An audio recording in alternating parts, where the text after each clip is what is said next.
Kane Williamson option না নিতেই New Zealand পেয়ে গেছে তাদের নতুন উইলিয়ামসন। এই উইলিয়ামসনের নাম রাচিন রবীন্দ্র। উইলিয়ামসন ডানহাতি, রাচিন রবীন্দ্র বাঁহাতি। দুজনের ব্যাটিং পজিশনও ভিন্ন ভিন্ন জায়গায়, তবে একটা জায়গায় তাদের মধ্যে ভীষণ মিল। সেটা হলো ঠান্ডা মাথায় বড় বড় ইনিংস খেলা এবং দেদারসে রান করা। ফর্মের যাই হোক, কন্ডিশন যেমন থাকুক, প্রতিপক্ষ যত কঠিন হোক, রাচিন রবীন্দ্র অবিশ্বাস্য ধারাবাহিক। মাত্র 25 বছর বয়সে তিনি কিউইদের ব্যাটিং বিভাগের নেতা হয়ে গেছেন। অথচ বছর কয়েক আগেও রাচিন ছিলেন সাধারণ ও গড়পরতা এক অলরাউন্ডার। মূলত বাঁহাতি স্পিনটাই ছিল তার দলে আসার মূল কারণ। ব্যাটিংটা ছিল কোনো রকম। সেখানে দৃশ্যটা এখন পুরোপুরি বদলে গেছে। স্পিনটা এখন তিনি মাঝে মধ্যে করেন, ব্যাটিংটাই তার আসল কাজ। তাও জানাতন পজিশনে নয়, ওপেনার হিসেবে তিনি প্রতিষ্ঠিত হয়ে গেছেন। ওপেনার হিসেবে খেলে ওয়ানডেতে তিনি প্রায় 45 গড়ে রান করেছেন। মাত্র 35টা ইনিংসে করেছেন 5টা সেঞ্চুরি। দ্বিপাক্ষিক সিরিজ বা অখ্যাত দলগুলোর বিপক্ষে নয়, এই সেঞ্চুরিগুলো এসেছে ওয়ানডে বিশ্বকাপ ও চ্যাম্পিয়ন্স ট্রফির মতো বড় মঞ্চে এবং বড় বড় দলের বিপক্ষে। সাধারণ এক ক্রিকেটার থেকে এমন অবিশ্বাস্য বদলে যাওয়াই রাচিনের সক্ষমতার প্রমাণ। প্রবল ইচ্ছে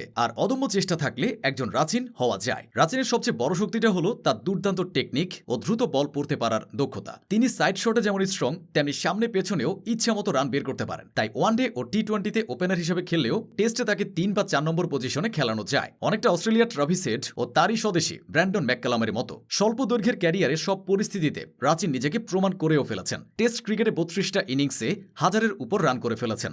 আছে 3টা সেঞ্চুরি ও একটা ডাবল সেঞ্চুরি। গড় 42+, সর্বোচ্চ স্কোর 240। টি-20তে কিউইরা সম্পূর্ণ ভিন্ন পরিকল্পনা এগোচ্ছে। সেখানে রাচিন রবীন্দ্রকে বড় কোনো ভূমিকাও পালন করতে হচ্ছে না। টিম সাইফার্ট ও টিম রবিনসনদের অনুপস্থিতিতে মাঝে মধ্যে তিনি টি-20 খেলেন। কম সুযোগ পেয়েও সে ফরম্যাটে তিনি ব্যাট করেন প্রায় 140 স্ট্রাইক রেটে। আন্তর্জাতিক ক্রিকেটে রাচিনের শুরুটা হয়েছিল 2021 সালে বাংলাদেশের বিপক্ষে টি-20 দিয়ে। তবে সুখকর হয়নি শুরুর সেই পথ চলা। বাংলাদেশে এসে সিরিজ হেরেছিল নিউজিল্যান্ড। রবীন্দ্র শুধু সেই পরাজয়ের সাক্ষী হতে পেরেছিলেন। এরপর থেকে 2 বছর অর্থাৎ 2023 সাল পর্যন্ত তেমন আলোচনার জন্ম দিতে পারেননি তিনি। বলতে গেলে বলার মতো পারফর্মও করতে পারেননি তখন। সুযোগটা আসে 2023 বিশ্বকাপে। ক্রিকেটের বিশ্বমঞ্চে সতীর্থ কেইন উইলিয়ামসনের চোটের কারণে প্রমোশন পেয়ে প্রথমে ওয়ান ডাউনে আসেন তিনি। প্রথম ম্যাচেই ইংল্যান্ডের বিপক্ষে তুলে নেন দুর্দান্ত এক সেঞ্চুরি। পরবর্তীতে সে আসরে দলের ওপেনিং সমস্যাতেও ভরসা হয়েছিলেন তিনি। মোট 10টা ম্যাচে 578 রান করেছিলেন, যেখানে 3টা সেঞ্চুরি ও 2টা 50। আর এতে রাচিন কিংবদন্তি ব্যাটারদের পাশে নিজের নাম লিখিয়ে ফেলেছিলেন। বিশ্বকাপের মঞ্চে 3টে সেঞ্চুরি করা একমাত্র কিউই ব্যাটার তিনি।